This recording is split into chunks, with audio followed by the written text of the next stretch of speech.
복음이 고플 때 복음 한 끼. 지금부터 복음 한 끼를 여러분에게 지어드리도록 하겠습니다.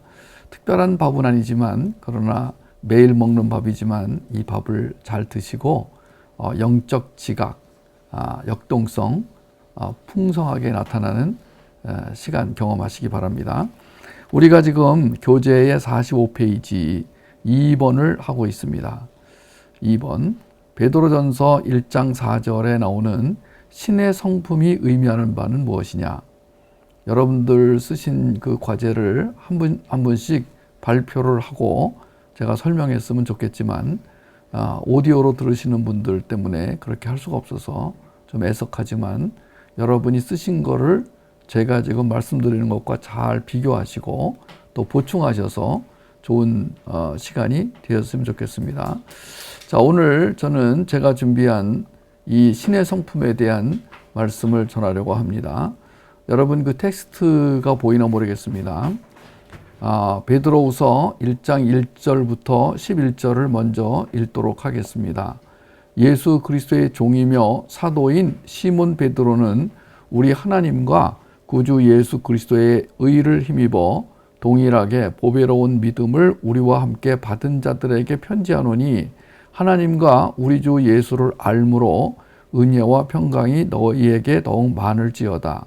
그의 신기한 능력으로 생명과 경건에 속한 모든 것을 우리에게 주셨으니 이는 자기의 영광과 덕으로서 우리를 부르신 이를 알므로 말미암음이라. 이로써 그 보배롭고 지극히 큰 약속을 우리에게 주사 이 약속으로 말미암아 너희가 정욕 때문에 세상에서 썩어질 것을 피하여 신성한 신의 성품에 참여하는 자가 되게 하려 하셨느니라. 그러므로 너희가 더욱 힘써 너의 믿음의 덕을, 덕의 지식을, 지식의 절제를, 절제의 인내를, 인내의 경건을, 경건의 형제 우애를, 형제 우애의 사랑을 더하라. 이런 것이 너희에게 있어 흡족한즉 너희로 우리 주 예수 그리스도를 알기에 게으르지 않고 열매 없는 자가 되지 않게 하려니와 이런 것이 없는 자는 맹인이라 멀리 보지 못하고 그의 옛 죄가 깨끗하게 된 것을 잊었느니라. 그러므로 형제들아 더욱 힘써 너의 부르심과 택하심을 굳게 하라. 너희가 이것을 행한즉 언제든지 실족하지 아니하리라. 이같이 하면 우리 주 곧 구주 예수 그리스도의 영원한 나라에 들어감을 너희에게 넉넉히 주시리라. 네, 11절까지의 말씀이었는데 사실 이 말씀만큼 다양한 해석이 나오는 말씀도 아마 없을 겁니다. 제일 그 큰 차이는 우리가 무엇을 행하면 신성한 성품에 참여하게 된다라는 해석이 아마 제일 많은 것 같습니다. 여러분 아마 이 본문을 가지고 말씀을 들을 때에 대부분 이 말씀을 전하는 분들이 그러므로 우리가 지식의 절제를, 절제의 인내를, 인내의 경건을, 경건의 형제 우애를, 또 형제 우애의 사랑을 더하라 이런 말씀 때문에 뭐뭐를 해야지만 되는구나, 뭐뭐를 안 하면 하나님의 성품에 참여할 수 없겠구나. 아마 이런 말씀을 많이 들었을 것 같아요. 저희가 지금 다루고 있는 문제가 수동성의 삶이냐 역동성의 삶이냐, 좀 이거를 지금 우리가 다루고 있습니다. 역동성의 삶, 하나님 안에서 날마다 역동성을 경험하는 삶, 그야말로 엑사이팅하고 인터레스팅하고 홀리하고 충만한 삶을 우리가 어떻게 살아낼 것이냐라고 하는 부분을 우리가 다루고 있는데, 역동성을 경험하지 못하는 사람들은 비참하게 된다. 그야말로 진짜 자기가 만든 우리 안에 갇혀서 하나님의 크신 능력을 경험하지 못하게 된다. 이런 얘기를 여러 번 우리가 나눴습니다. 신의 성품에 참여하게 하시는 것은 뭐냐? 오늘 세 개의 말씀으로 신의 성품에 참여하는 의미에 대해서 정리해 드리겠습니다. 첫 번째는 지금 읽은 베드로후서 1장 4절에 보면은 너희로 정욕을 인하여 세상에서 썩어질 것을 피하여 이렇게 되어 있습니다. 그러니까 신의 성품에 참여해야 되는 의미죠. 왜 우리가 신의 성품에 참여해야 되느냐? 그것은 정욕 때문입니다. 신의 성품에 참여하지 못한다면 정욕으로 인해서 세상에서 썩어질 것을 피하지 못하고 그 영향을 받게 되기 때문입니다. 이 말씀은 여러분 설명 안 드려도 되겠죠. 예수를 안 믿은 사람들은 인생살이가 전부 정욕입니다. 좀 고상하게 말하면 욕망입니다. 욕구입니다. 그 욕망이라는 것은 인간이 자기 뜻대로 살려고 하는 자기 의지, 우리가 이제 이렇게 정의했었습니다. 욕망이라는 것은 내가 신이 되어 나의 마음대로 내 뜻대로 살려고 하는 의지 또는 신념, 이것을 욕망이라고 우린 정의를 했었습니다.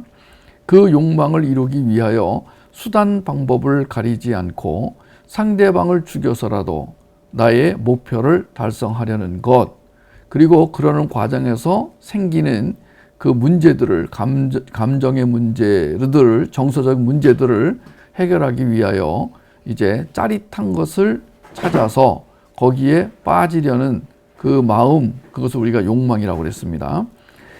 그것을 피해서 살 방법은 하나밖에 없다. 오늘 베드로후서 1장 4절에는 너희는 이 방법 외에는 그 욕망으로부터 피할 수가 없다. 그렇게 말씀하는 거예요. 뭐냐? 신의 성품에 참여하는 것. 이거 외에는 욕망으로부터 벗어날 길도 없고 욕망을 해결할 다른 방법이 없다. 두 번째는 로마서 6장 4절.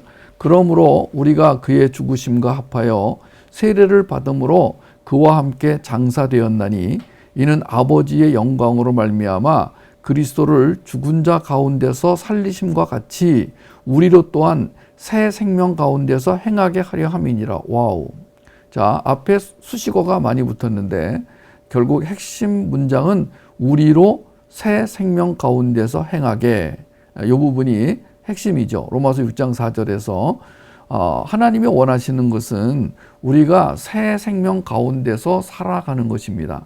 새 생명을 가지고 살아가는 것이고 새 생명 가운데서 살아가는 것입니다. 그것을 위해서는 신의 성품을 가져야 한다. 신의 성품에 참여해야 된다. 이렇게 말씀하는 것입니다. 자, 새 생명, 뉴 라이프, 영원한 생명, 조에 우리가 이 생명을 받았습니다. 이 생명이 우리 안에 들어왔습니다. 원래 우리 안에 있던 것이 새로워진 게 아니고 이 새 생명이 우리 안에 들어오신 것입니다. 그래서 우리가 루아흐를 가진 자가 되었습니다. 푸뉴마를 가진 자가 되었습니다. 그래서 그 새 생명 가운데서 우리가 모든 것을 행하게 되는 이 크리스찬의 삶의 원리가 바로 이것입니다. 새 생명 가운데서 행한다. 근데 그것이 만약에 새 생명 가운데서 행하지 않게 되면 어떻게 되는 거죠? 옛 생명 가운데 살게 되는 것이죠. 새 생명 가운데 사느냐, 옛 생명 가운데 사느냐. 우리는 종종, 너무 자주 옛 생명 가운데 살아가는 모습을 종종 보게 됩니다.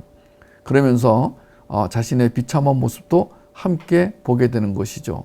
하나님께서 우리로 하여금 새 생명 가운데 살기 위해서는 신의 성품에 참여해야 된다라고 말씀하십니다. 에베소서 4장 13절.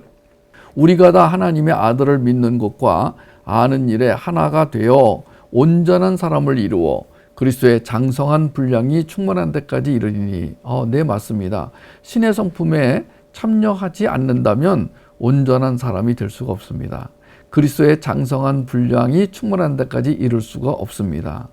자, 온전한 사람을 이루기 위해서 앞에 전제가 있습니다. 하나님의 아들을 믿는 것과 아는 일. 너무 명쾌하죠. 여기 밑줄 쳐놓으세요. 자, 하나님의 아들을 믿는 것과 아는 것. 저는 여기에 모든 열쇠가 있다고 생각합니다. 기독교 신앙생활의 열쇠가 여기에 있다고 생각합니다. 하나님의 아들을 믿는 것과 아는 것. 여기에 정답이 다 있습니다. 오늘 에베소서 4장 13절 말씀으로 모든 것을 풀어 가시기를 바랍니다.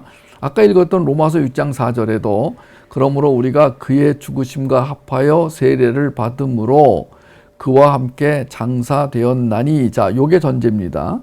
로마서 6장 4절에서는 전제가 바로 이것이었습니다. 그러면서 아버지의 영광으로 말미암아 그리스도를 죽은 자 가운데서 살리심 가치가 또 전제가 되겠습니다. 그러니까 자, 예수는 하나님이십니다. 그리고 예수는 나와 같은 동일한 나와 함께 연합하여 주시는 분이십니다. 그러므로 하나님, 예수님, 성령님, 내가 하나가 되는 이것은 다른 종교에는 없는 놀라운 비밀이고 영광이고 이건 기적이고 어떻게 말로 다 할 수 없는, 감히 어떻게 내가 신의 영역에 들어가서 신과 하나가 될 수 있단 말인가. 수많은 사람들이 아마 이런 말을 그냥 들으면 그 참남죄로 아마 죽이려고 덤벼들 것입니다. 그런데 성경은 너무 자연스럽게 그렇게 말씀하고 있습니다. 자, 이 세 개의 말씀만으로도 우리가 왜 신의 성품에 참여해야 하는지 잘 드러나 있죠. 두 번째, 신의 성품에 참여하게 하시는 방법이 이제 중요합니다. 이건 좀 설명을 좀 많이 해드려야 되겠어요. 제가 여러분들의 그 설교 말씀과 또 해석을 참고로 하여 제가 정리를 해봤습니다. 자, 결론은 그렇습니다. 복음 안의 언약을 믿음으로 신의 성품에 참여하게 된다. 요 핵심, 요것을 아마 마인드맵의 맨 가운데다가 여러분이 표시하셔야 될 것 같습니다. 하나님은 십자가의 계획을 창세 전에 계획하셨어요. 그렇죠?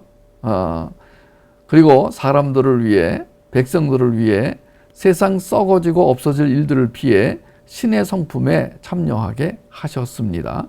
신의 성품에 참여하는 것은 이 세상에 소망을 두고 살아가는 게 아니라 예수님의 십자가에서 나의 허물과 나의 죄가 영원히 없어지고 하나님께서도 기억하지 않으신다는 것을 약속으로 믿는 것이라는 것이에요. 와우. 자, 여기에 이제 오늘 제가 말씀드리려고 하는 이 요지가 여기 들어 있습니다. 신의 성품에 참여하는 것은 무엇입니까? 라고 하면 여러분 요 말을 이제 풀어서 설명해 주시면 됩니다.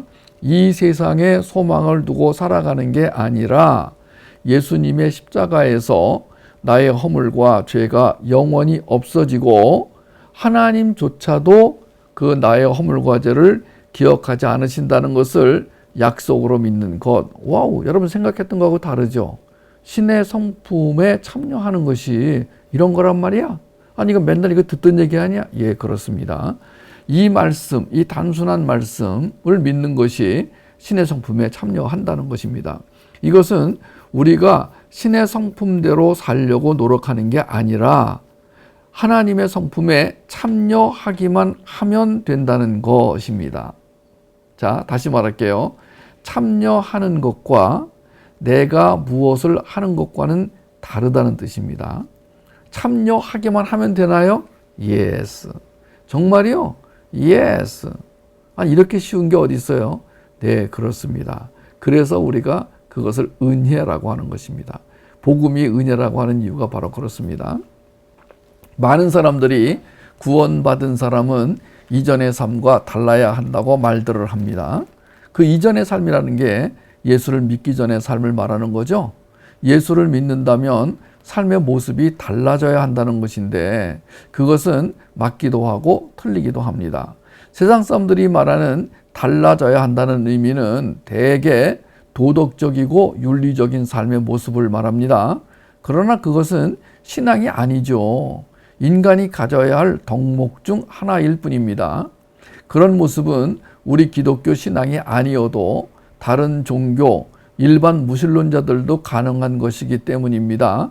우리가 그렇게 달라져야 한다면 일반 종교나 무신론자와 무엇이 다르다는 말입니까? 여기가 중요합니다. 자, 우리가 달라져야 한다. 예수를 믿었으면 달라져야 한다. 근데 그렇게 말하는 사람들의 그 의중에 뭐가 들어있냐면 도덕과 윤리가 들어있다는 거예요. 그래서 도덕과 윤리를 기준으로 달라졌다, 달라지지 않았다라고 말하는데 그것은 기독교인이 아니더라도 심지어 무신론자들도 그렇게 말해요. 기독교는 종교가 아니고요. 기독교는 철학도 아니에요. 기독교가 다른 종교 또는 철학과 다른 점은 바로 여기에 있습니다. 뭐라고요? 신의 성품에 참여하기만 하면 된다. 그러면 신의 성품에 참여하는 게 뭐라고요? 네, 하나님이 하신 일을 믿기만 하면 된다. 야, 그러니까 사람들이 안 믿는 이유를 내가 알겠어요. 이렇게 말해주면요, 안 믿는 이유가 뭐냐면은 자기가 버림받은 느낌이 드는 거야. 신념과 의지가 강한 사람들은요, 자기가 무시당하는 느낌이 드는 거예요. 왜냐하면 내가 뭔가를 할 수 있는데 하지 말라니, 안 해도 된다니, 그렇게 기분 나쁜 얘기가 어디 있겠습니까? 그러니까 무능력한 사람은 환영할 만한 얘기지만 능력이 큰 사람들은 기분이 안 좋죠. 자, 도덕적이고 윤리적인 삶의 온전한 모양을 갖추었다고 합시다. 그렇다고 해도 그가 예수를 믿지 않는다면 아무것도 아닙니다. 꽝입니다. 그런데도 예수를 믿는 자는 도덕적으로 윤리적으로 온전한 삶을 사는 것이 신앙이고 경건이며 거룩한 삶이라고 가르치는 사람들이 많습니다. 그런 사람들은 인본주의나 다른 복음의 덫에 빠지기가 쉽다는 것입니다. 자, 좀 더 설명해 볼까요?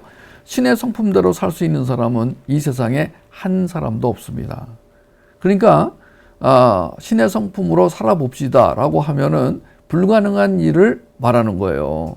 우리가 신의 성품이라는 것을 쭉 칠판에다가 써놓고 나서 자, 우리가 이걸 한번 지켜봅시다. 우리가 좀 열심히 살아봅시다 한다면은요, 그것은 이미 불가능한 일을 하자는 얘기하고 똑같은 거예요. 많은 사람들이 신의 성품대로 살아보겠다고 그래서 엉뚱한 짓들을 하는 거예요. 자, 어떤 사람은 십자가의 고통을 느끼겠다고 산 사람을 십자가에 못 박고 못질을 합니다. 자기가 그 못질을 당하기도 합니다. 그러면서 나는 주님의 은혜를 깨달았다 이렇게 말합니다. 또 어떤 사람은 부처처럼 깨달음을 얻겠다고 길바닥을 기어서 수천 킬로미터를 가기도 합니다. 지난번 제가 영화를 보여드렸는데 그 영화 보시면은 티벳이라는 나라에서 저기 그 라싸로부터 수천 킬로가 떨어진 시골 마을에 있는 분들이 이제 동맹을 맺어서 함께 돈을 모아가지고 그 라싸까지를 갑니다. 와우, 그 가는 여정이 대단히 어렵습니다.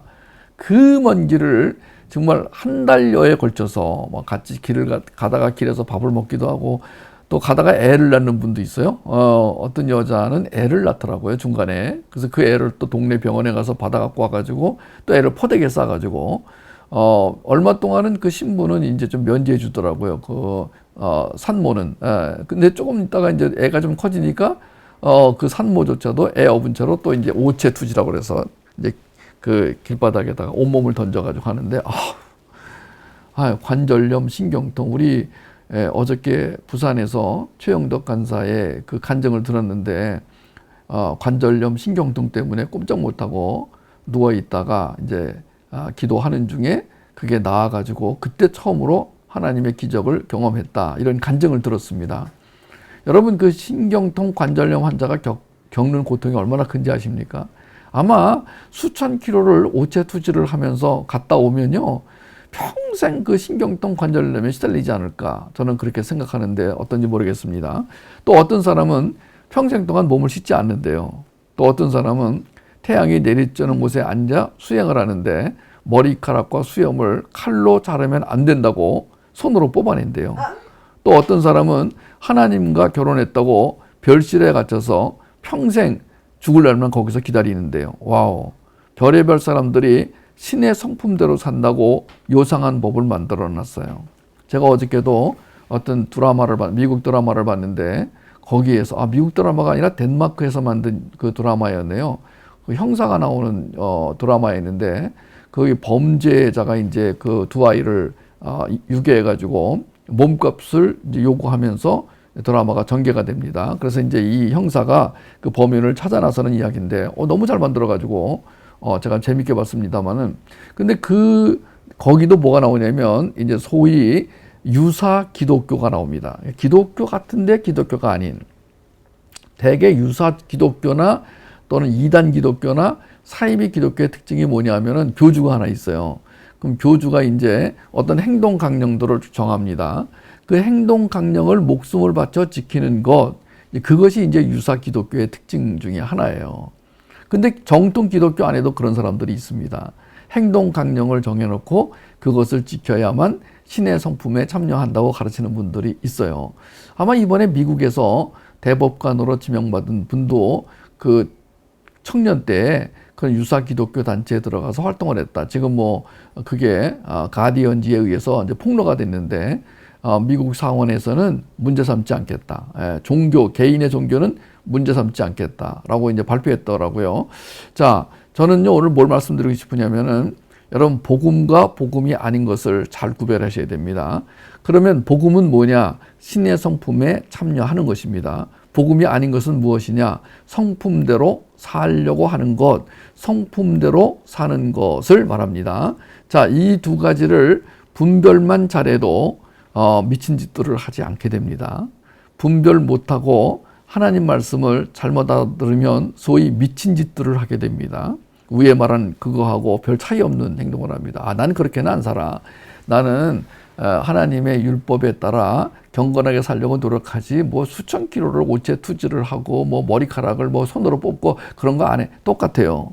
여러분, 복음 말고는 다 다른 복음이거나 틀린 복음입니다. 여러분, 올바른 복음 말고는 다 다른 복음이거나 틀린 복음이에요.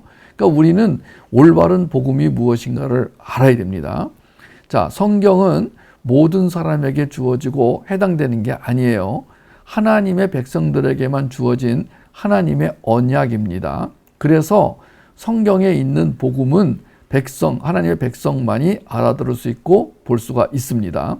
문제는 복음을 안다고 하는 사람들 가운데서도 구원 이후의 삶에서 사람이 마땅히 해야 할 것에 대해 강조하는 사람들이 있다는 것입니다. 물론 그분들은 일반 기독교적인 행위를 말하는 것이 아니라 믿음에 의한 신앙적 행위가 나와야 한다는 주장이죠. 10분 제가 알아듣습니다. 근데 문제는 뭐냐면 그 행위를 통해 믿음이 있다는 것을 어떻게 증명하느냐. 여기가 문제예요. 행함으로 믿음을 증명할 수는 없다는 것입니다. 행함 없는 믿음은 거짓이다라고 말하면서 믿음이 있다면 당연히 이러이러한 것들을 행해야 한다고 주장하는데, 자, 그 행함이라는 게 뭐 하지 않습니까? 도대체 우리가 어디까지 얼마나 행해야 합격이 되는 것입니까? 여러분, 하나님께 합격이 되려면 얼마나 행해야 되는 것입니까?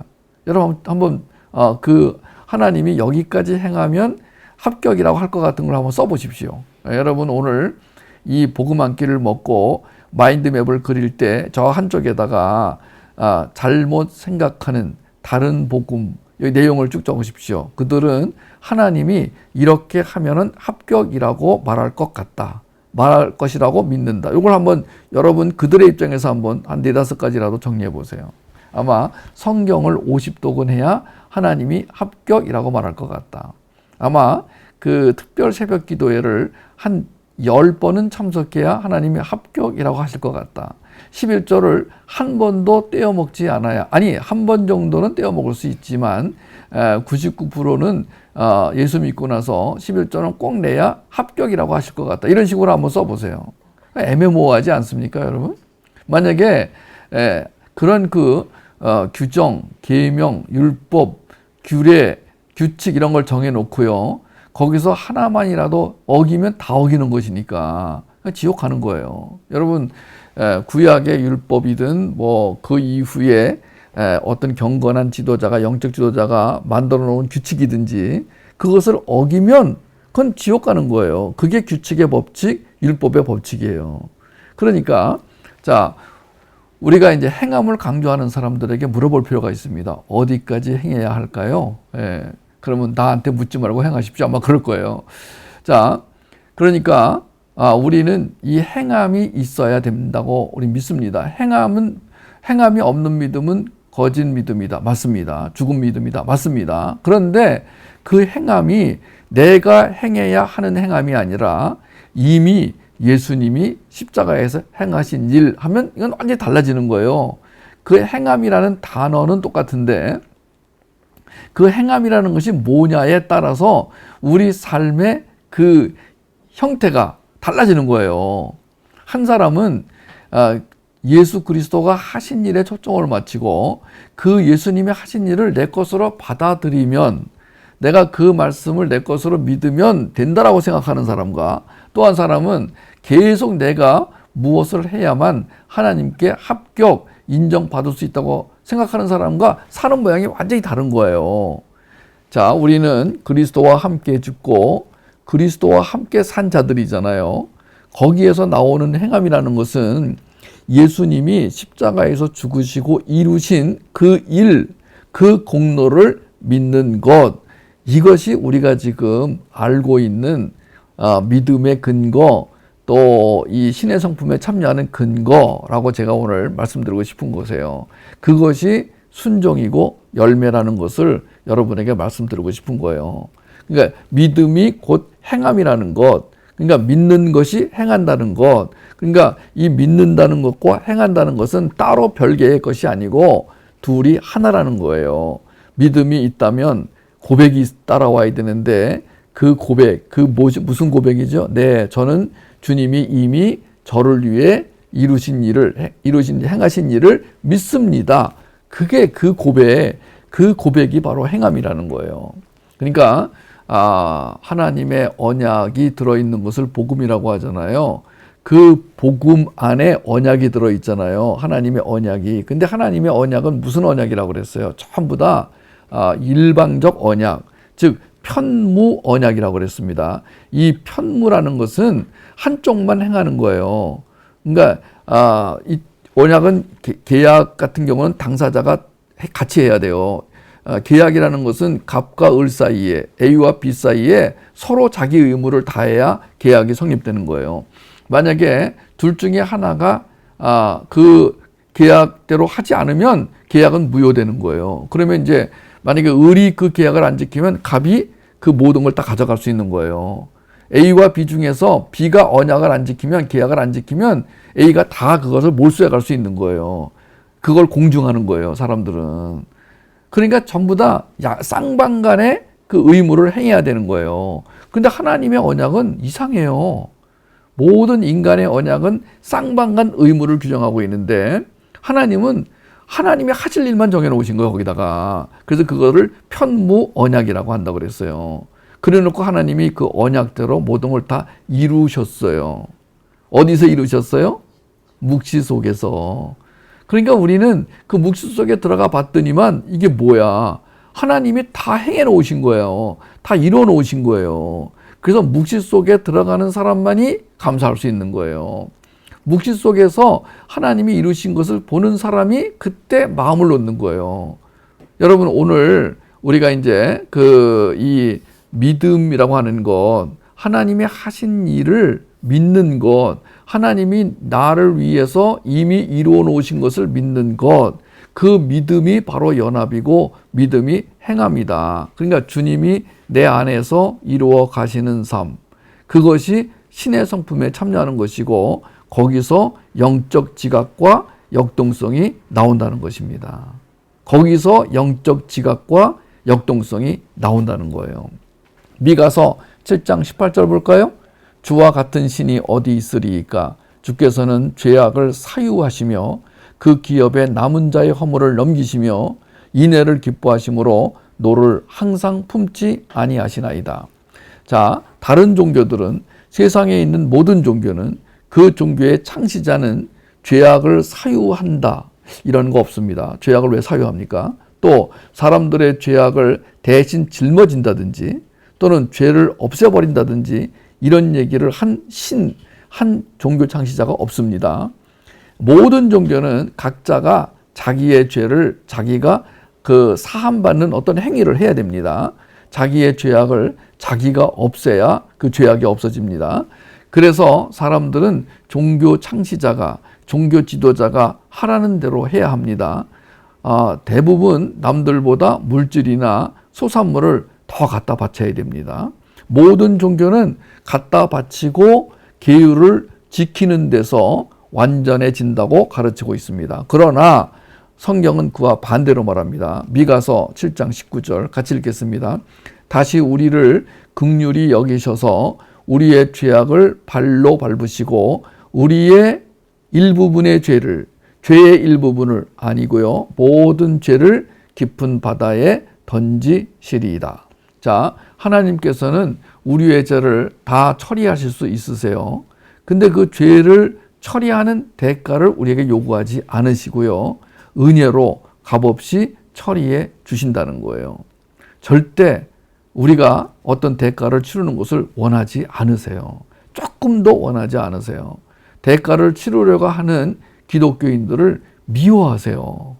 대가를 원하는 자들에게는 진노로 그 대가를 주세요. 그러니까 하나님의 은혜를 바라는 사람들에게는 그들의 죄를 보지도 기억하지도 않으신다는 거예요. 오히려 그 죄를 저 깊은 바다, 하나님의 깊은 바다는 우리가 말하는 깊은 바다가 아니죠. 거기다 갖다가 던지신다는 거예요. 이사야 43장 25절, 나는 나를 위하여 내 허물을 도말하는 자니 내 죄를 기억하지 아니하리라. 하나님께서 우리에게 약속하신 그 약속은 독생자 예수 그리스도를 우리의 허물과 죄를 위해 십자가에 내어주셨다는 것입니다. 그 사실을 믿는 것이 약속에 참여하는 것이며 약속을 바라보는 것이다. 그게 신의 성품에 참여하는 것이다 라는 것입니다. 에베소서 1장 20절에서 23절, 그 능력이 그리스도 안에서 역사하사 죽은 자들 가운데서 다시 살리시고 하늘에서 자기의 오른편에 앉히사 모든 정사와 권세와 능력과 주관하는 자와 이 세상뿐 아니라 오는 세상에 일컫는 모든 이름 위에 뛰어나게 하시고 또 만물을 그 발 아래 복종하게 하시고 그를 만물 위에 교회의 머리로 주셨느니라. 교회는 그의 몸이니 만물 안에서 만물을 충만케 하시는 자의 충만이니라. 저는 이 마지막 구절이 너무 좋아요. 이거 읽을 때마다 그냥 저절로 충만해지는 것 같아요. 정말 이 말씀에 그 능력이 있어요. 뭐라고요? 교회는 그의 몸이니 만물 안에서 만물을 충만케 하시는 자의 충만이니라. 그냥 저절로 충만이 된 것 같아. 뭐 조금 있다가 또 바람이 새가지고 또 픽 하겠지만, 여러분, 우리가 예수 그리스도 안에서 그 하나님의 은혜와 사랑으로 충만해지는 것, 그게 신의 성품에 참여한 자의 결과이며 그 충만이 바로 역동성을 일으킨다는 거예요. 영적 그 지각을 충만하게 해준다는 거예요. 고린도후서 5장 17절, 그러므로 누구든지 그리스도 안에 있으면 새로운 피조물이라 이전 것은 지나갔으니 보라 새 것이 되었도다. 갈라디아 2장 20절, 내가 그리스도와 함께 십자가에 못 박혔나니 그런즉 이제는 내가 산 것이 아니요 오직 내 안에 그리스도께서 사신 것이라. 이제 내가 육체 가운데 사는 것은 나를 사랑하사 나를 위하여 자기 몸을 버리신 하나님의 아들을 믿는 믿음 안에서 사는 것이라. 로마서 8장 37절에서 39절, 그러나 이 모든 일에 우리를 사랑하시는 이로 말미암아 우리가 넉넉히 이기느니라. 내가 확신하노니 사망이나 생명이나 천사들이나 권세자들이나 현재일이나 장래일이나 능력이나 높음이나 깊음이나 다른 아무 피조물이라도 우리를 우리 주 그리스도 예수 안에 있는 하나님의 사랑에서 끊을 수 없으리라. 이 말씀들은 전부 다 나로 하여금 뭘 하게 하는 게 아니에요. 그런 줄 알아라. 그런 줄 믿어라. 내가 너를 위해 모든 걸 다 해놨다. 이 말씀들이에요. 자, 큰 세 번째, 그리스도께서는 우리를 신성한 성품에 참여시키기 위해 무엇을 하셨는가? 이 질문이 굉장히 중요한 질문입니다. 자, 신의 성품에 참여하는 것이 능동이냐 수동이냐? 굉장히 중요한 질문이고 문제입니다. 그러니까 신의 성품에 참여하는 것이 누구냐라는 거예요. 우리는 그냥 성경 본문을 대강 읽으면은요, 내가 신의 성품에 참여해야 되는구나, 그러기 위해서는 뭔가를 해야 되는구나로 읽기 쉬워요. 인간의 언어는요, 자기 신념과 의지를 늘 전제로 깔기 쉽기 때문에 인간은 하나님의 은혜를 이해할 때에도 자기 신념과 의지를 바탕으로 이해하기 쉬워요. 여러분 잘 들으세요. 신의 성품에 참여하게 하는 분은 예수 그리스도십니다. 내가 아니에요. 그래서 주체가 누구냐? 이것이 복음과 비복음의 중요한 차이라는 것입니다. 자, 하나님께서는 생명과 경건에 속한 모든 것을 우리에게 주셨습니다. 베드로후서 1장 3절 전반부에 보니까 그의 신기한 능력으로 생명과 경건에 속한 모든 것을 우리에게 주셨다. 분명히 말하고 있죠.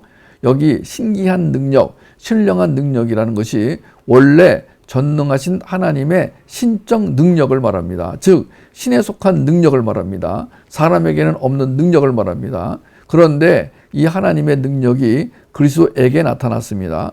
그 신기한 능력으로 우리에게 생명과 경건에 속한 모든 것을 보여주셨습니다. 그리고 주셨습니다. 이는 그리스도가 곧 하나님이시라는 것을 증거하는 것입니다. 베드로 사도도 베드로후서 1장 1절에서 우리 하나님과 구주 예수 그리스도 이렇게 같이 언급함으로 인해서 하나님과 그리스도가 동격이심을 증언했습니다. 따라서 그의 신기한 능력은 그리스도의 신기한 능력을 가리키고 그리스도는 이 신기한 능력을 경건한 생활이나 기도 생활 또 율법 생활 이런 걸 통해서 얻은 게 아니라 하나님 자신의 능력을 공유하신 것이다. 하나님의 능력을 예수님이 원래 갖고 계셨다. 그 갖고 계신 능력을 우리에게 행사하셨다. 그러니까 우리가 상상하는 그런 신기한 능력이 아닌 하나님이 가지신 고유한 능력을 의미하는 것입니다. 그게 신의 능력이라는 거예요. 그러니까 신의 성품에 참여한 자, 성령의 열매, 7가지 덕목이라는 것, 이 모든 것이 하나님의 사람이 갖추어야 할 내용으로 표현됐는데 그것이 다 어디에 속한 것이냐면 예수 그리스도에게 속한 것이다. 자, 우리가 참여해서 누릴 것들은 우리가 어디서 얻어내는 것이 아니고 예수 그리스도 밖에서 얻어내는 것이 아니에요. 내가 뭔가를 노력해서 어디서 가져오거나 노력해서 얻는 게 아니라 이미 그리스도 안에 있던 것들이에요. 그럼 그리스도도 그 능력을 노력해서 얻은 게 아니고 하나님의 것을 공유하고 계셨어요. 그러니까 우리는 그 능력을 하나님의 능력을 그대로 받기만 하면 되는 거예요. 그것이 신의 성품에 참여하는데 문제는 그것을 받게 해주시는 분이 누구냐. 그러니까 주시는 분도 예수 그리스도, 받도록 거기에 참여시키는 분도 예수 그리스도. 그러니까 모든 걸 다 예수님이 다 하시는 거예요. 그것을 믿는 것, 그렇게 하셨음을 믿는 것, 그렇게 될 것을 믿는 것, 그게 신앙이라는 거예요. 그것을 믿고 사는 사람을 신앙인이라고 하는 거예요. 그러니까 구원 이후의 삶은 또 다른 어떤 행함이 필요한 게 아니라 오직 예수 그리스도의 십자가 공로만을 믿음으로 사는 것, 이것을 구원 이후의 올바른 삶이다. 그것이 신의 성품에 참여하는 것이다. 이렇게 말할 수 있는 거예요. 예수님이 십자가에서 죽으시고 이루신 그 일과 그 공로를 믿는 것이 곧 행함이라는 거예요. 여기에서 이제 교파가 갈라집니다. 교단이 갈라집니다. 그러니까 그분이 그런 말을 했어요. 나는 하나님의 절대 주권을 믿는다. 그러면서 인간이 해야 할 의무도 믿는다. 이거는 모순이에요. 절대 주권이라는 것은요, 인간의 행위와 상관없이 하나님이 행하시는 것을 절대 주권이라고 그래요. 그냥 주권이 아니라 절대 주권, The Supreme Authority. 여러분, 하나님의 절대 주권은 인간이 거기에 끼어들 여지가 없어요. 인간이 뭘 보태거나 뺄 수도 없어요. 그래서 믿음이 있는 사람이라면 그 고백, 주님이 다 하셨습니다. 이 고백을 해야 된다는 거예요. 그게 행함이라는 거예요. 이 사실을 참으로 올바로 이해하고 믿는 사람이 그 성경에 나오는 수많은 명령형의 언어들이 이미 예수님을 통해서 다 이루어졌다는 것을 알게 되는 거예요. 그러니까 성경에 나오는 명령형의 언어들이 있어요. 이렇게 해라, 저렇게 해라 하는 이 명령형의 언어들은 이미 그리스도 안에서 그리스도께서 다 이루어 놓으신 것들이라는 거예요. 주님이 불완전하게 해놓으시고 니네가 완성시켜라, 이게 아닌 거예요. 근데 그렇게 믿는 분들이 있다는 거예요. 그러니까 예수 그리스도가 십자가에서 돌아가셔서 우리를 구원하셨지만 그 예수님의 십자가 사역을 믿고 구원받은 이후에 우리가 주님이 하라는 것을 행해야만 온전해진다는 거예요. 그 얘기는 뭐냐면 주님이 우리를 위해서 하신 일이 온전하지 않다라는 얘기로 들릴 수도 있는 거예요. 그래서 우리가 그 일을 해내야만 주님의 사역이 온전해진다, 그렇게 들릴 수도 있는 거예요. 그건 아닌 거예요. 그거는요. 자, 그래서 주님께서는 우리가 할 게 아무것도 없다라고 말씀하시고 우리가 아무것도 할 수 없는 자라는 사실을 알고 계세요. 다시 말할게요. 하나님, 예수 그리스도는 우리가 아무것도 할 수 없는 자라는 것을 이미 알고 계세요. 아, 나 그럴 줄 몰랐다. 이게 아니에요. 여러분, 하나님이 날마다 나를 보시면서 너 왜 그러니? 나 너 그럴 줄 몰랐다. 이러는 분이 아니세요. 그럴 줄 알았다.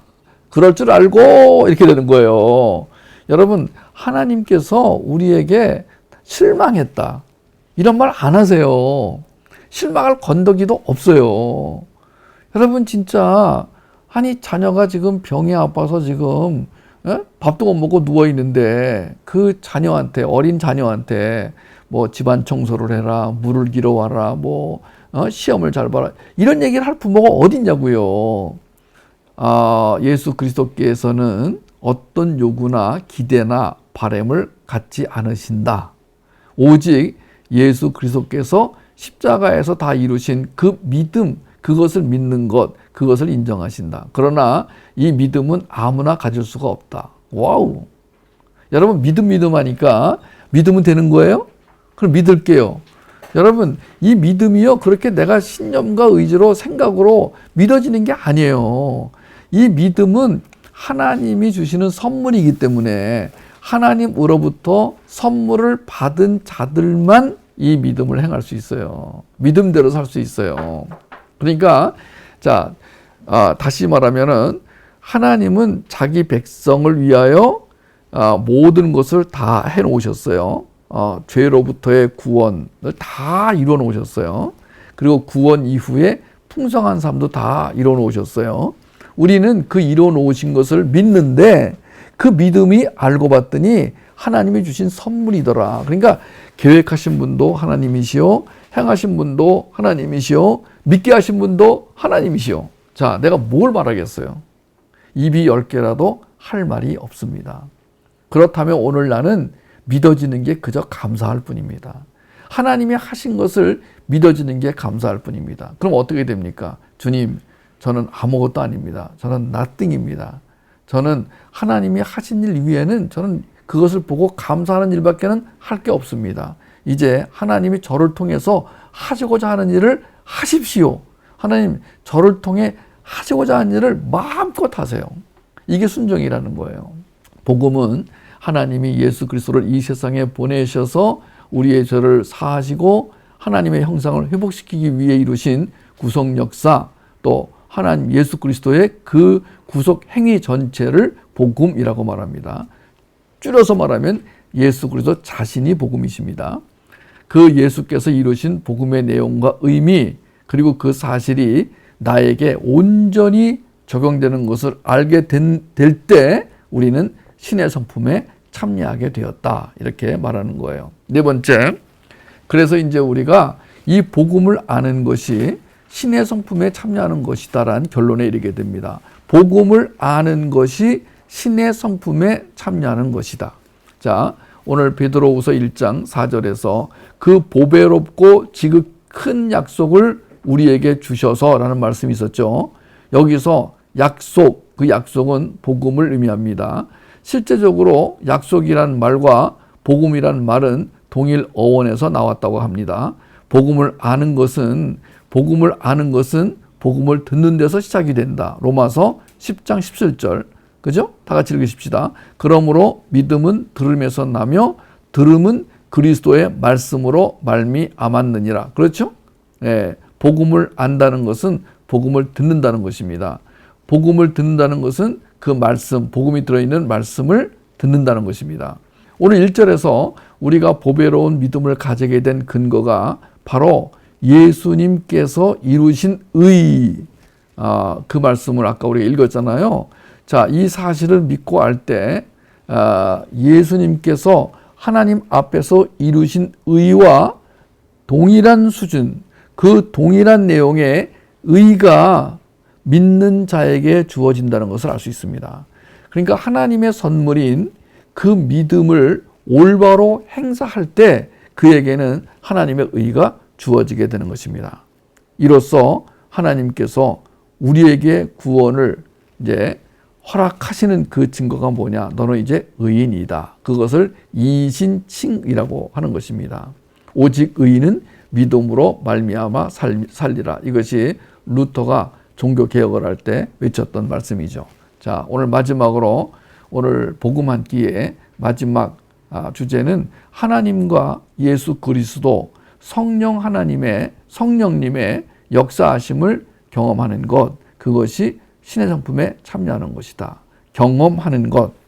자, 신의 성품에 참여하려면 단순히 성경을 지식적으로 공부해서 아는 게 아니라 예수님과 하나님을 경험하고 또한 예수님께서 이루신 구속사역을 전 인격적으로 알 때 가능하다. 자, 이 말씀을 기억하십시오. 요한복음 17장 3절 같이 읽겠습니다. 영생은 곧 유일하신 참 하나님과 그의 보내신 자 예수 그리스도를 아는 것이니이다. 영생은 아는 것이다. 자, 이렇게 딱 문장이 요약이 됩니다. 두 번째, 마태복음 5장 8절 마음이 청결한 자는 복이 있나니 저희가 하나님을 볼 것임이요. 자, 우리가 하나님을 경험한다. 예수님을 경험한다. 성령님을 경험한다. 그래서 우리가 완전히 교체된 자로 살게 된다. 신의 성품에 참여한 자로서의 성령의 역동성을 경험하며 살게 된다. 이 역동성, 이 원동력, 이것을 데아 두나미스, 영어로 하면은 divine power, 신기한 능력, 신의 능력, 신의 성품이라고 표현한 거예요. 우리를 신의 성품에 참여시키기 위한 하나님의 역사하심은 성령 하나님의 능력 발휘로만 가능했다는 것입니다. 이는 하나님께서 예수 그리스도의 구원 사역 속에서 역사하신 바로 그 능력을 말하는데, 바울은 이 하나님의 능력이 어떻게 우리 속에서 역사하는지를 모든 성도가 알기를 간절히 기도했습니다. 다시 말할게요. 바울은 이 하나님의 능력이 어떻게 우리 속에서 역사하는지를 알기를 간절히 원했어요. 알기를. 예. 그래서 에베소서 1장 19절에 그의 힘의 강력으로 역사하심을 따라 믿는 우리에게 베푸신 능력의 지극히 크심이 어떠한 것을 너희로 알게 하시기를 내가 구하겠다. 구하노라. 기도한다. 간절히 기도한다. 뭘 기도해요? 알게 하시기를. 우리가 중보 기도할 때 가장 소중한 기도가 바로 이런 기도예요. 하나님, 내 자녀가 이것을 알게 하여 주십시오. 양육자가 기도할 때 이것을 기도하게 돼요. 내가 지금 양육하는 사람들이 이것을 알게 하여 주십시오. 안다는 것. 골로새서 1장 8절에서 10절 이로써 우리도 듣던 날부터 너희를 위해 기도하기를 그치지 아니하고 구하노니 너희로 하여금 모든 신령한 지혜와 총명에 하나님의 뜻을 아는 것으로 채우게 하시고 주께 합당히 행하여 범사에 기쁘시게 하고 모든 선한 일에 열매를 맺게 하시며 하나님을 아는 것에 자라게 하시고. 여기 지금 안다는 것이 2번 나왔어요. 내가 기도한다. 너희를 위해서 정말 기도하는 걸 그치지 않겠다. 내가 간절히 기도한다. 간절히 기도만 할 게 아니라 구한다. 뭘 구해요? 뭘 기도해요? 너희로 하여금 알기를, 그 아는 것으로 채워지기를. 그냥 아는 게 아니라 아는 것으로 채워지기를. 로마서 8장 11절에 예수를 죽은 자 가운데서 살리신 이의 영이 너희 안에 거하시면 그리스도 예수를 죽은 자 가운데서 살리신 이가 너희 안에 거하시는 그의 영으로 말미암아 너의 죽을 몸도 살리시리라. 자, 하나님, 예수님, 성령님이 누구신지, 그가 나를 위해 무엇을 하셨는지 그것을 아는 것으로 가득 채워지면 그게 신의 성품에 참여하게 되는 것이고, 그때부터 역동성이 발휘가 되는 것이고 영적 지각이 풍성해지는 거예요. 완전히 다른 삶을 살게 되는 거예요. 새 창조물로 살게 되는 거예요. 이 세상에 없는 삶을 살게 되는 거예요. 그래서 터져나오는 게 기쁨과 감사와 평안인 거예요. 물론 때로는 마누라 때문에 그게 좀 지장을 받기도 해요. 때로는 남편 때문에 지장을 받기도 해요. 때로는 그 자녀 때문에 지장을 받기도 해요. 때로는 어떤 사람 때문에 지장을 받기도 해요. 때로는 대통령 때문에 그 지장을 받기도 해요. 때로는 내가 알지도 못하는 국회의원의 말 한마디 때문에 지장을 받기도 해요. 때로는 버스 타고 가는데 버스 기사 때문에 받기도 해요. 그러나 그런 많은 방해에도 불구하고 하나님을 아는 그 지식으로 채워지게 되면 그게 신의 성품에 참여하게 되는 것이고, 그리고 그 기쁨을 누구도 막을 수가 없다는 거예요. 자, 베드로전서 2장 9절. 이는 너희를 어두운 데서 불러내어 그의 기이한 빛에 들어가게 하신 자의 아름다운 덕을 선전하게 하려 하심이라. 이것도 주체가 하나님이세요. 불러내신 분도 하나님, 그 기이한 빛에 들어가게 하신 분도 하나님, 아름다운 덕을 선전하게 하신 분도 하나님. 자, 첫 번째 어두운 데서 불러냈어요. 두 번째 기이한 빛에 들어가게 하셨어요. 세 번째 아름다운 덕을 선전하게 하셨어요. 저는 좀 부족하지만 이렇게 밥이 좀 때로는 서른밥, 안 익은 밥 드리기도 합니다. 제가 전문가가 아니에요. 제가 밥 전문가가 아니에요. 그런데 나는 이 밥을 먹고 너무 좋아가지고 이 밥을 먹고 힘을 얻어가지고 여러분에게 간증형으로 지금 이 복음 한 끼를 드리는 거예요. 이것은 성경 공부가 아니고요. 신학 공부도 아닙니다. 혹시 어떤 분이 오늘 이 오디오로 이 복음 한 끼 강의를 처음 들으시면 오해하지 마시기 바랍니다. 저는 그냥 제가 먹은 밥이 너무 좋아가지고 밥을 같이 먹기를 원하는 분들 몇 분들 안 되지만 이분들에게 지금 제가 밥을 차려드리는 거예요. 피터의 밥집에 오신 분들에게 밥을 차려드리는 거예요. 정성껏 차려드리는 거예요. 오늘도 복음 한 끼 준비하다가 부랴 이거를 지금 해드리는 거예요. 오늘 어떤 자매의 그 축하 파티를 하고 부랴 집에 가가지고 그 오전부터 하던 복음 변증 마무리를 해야 되는데 막 머릿속에서는 어떻게 마무리를 해야 될지 다 떠오르는데 하나님이 지혜와 명철을 주셔서 점점 갈수록 내가 좋은 복음 변증, 다른 사람이 아닌 내가 좋은 복음 변증을 준비하게 하셔서 이게 힘들지 않고 그냥 이거 하는 게 너무 좋아가지고 시간이 아까워가지고 그냥 더 좋은 일이 없어요. 저는요. 이런 밥도 못 먹는 분들을 위해서. 예. 그래서 저보다 밥 더 잘하는 분 있으면 저한테 소개해 주시면 같이 우리 밥집 문 닫고 그리로 갈 마음도 있습니다. 여러분 밥을 드셔야 돼요. 무슨 밥이냐면 이 복음이라는 밥을 드셔야 돼요. 오늘 드시는 복음의 밥의 제목이 뭐였냐면요. 그 신의 성품에 참여하는 거예요. 우리가 어떻게 인간으로서 신의 성품에 참여할 수 있습니까? 있다는 거예요. 그 신의 성품에 참여하면 어떤 일이 벌어집니까? 우리 안에 기쁨과 감사와 평안이 넘치게 되고, 그리고 우리에게서 생명력, 통찰력, 분별력, 창의력, 변증력이 솟아나와가지고 이것을 가지고 행복하게 살면서 다른 사람들에게 그 행복을 흘려보낼 수 있다는 거예요. 그래서 내가 이 말을 하고 입을 열면 그 생명력, 통찰력, 분별력이 흘러가게 된다는 거예요. 그래서 그 흘러가가지고 그것을 먹은 사람들이 그 먹은 결과, 그 열매들이 나타나게 되잖아요. 신의 성품에 참여한 자는 반드시 열매를 맺게 돼 있습니다. 첫째는 그 내적인 열매. 갈라디아 5장 22절, 23절에 나오는 그 성령의 열매. 그것을 맺게 된다는 거예요.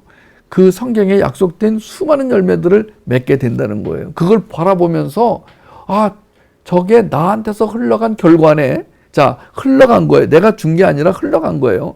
나를 통해 흘러간 것이라는 걸 내가 인지할 때 얼마나 기쁘고 감사한지 말할 수도 없어요. 이거는요, 월급 몇 배로 올려서 받는 것보다 어떤 로또에 당첨되는 것보다 훨씬 깊은, 이건 근원이 다른 기쁨이에요. 그것을 경험하게 됩니다.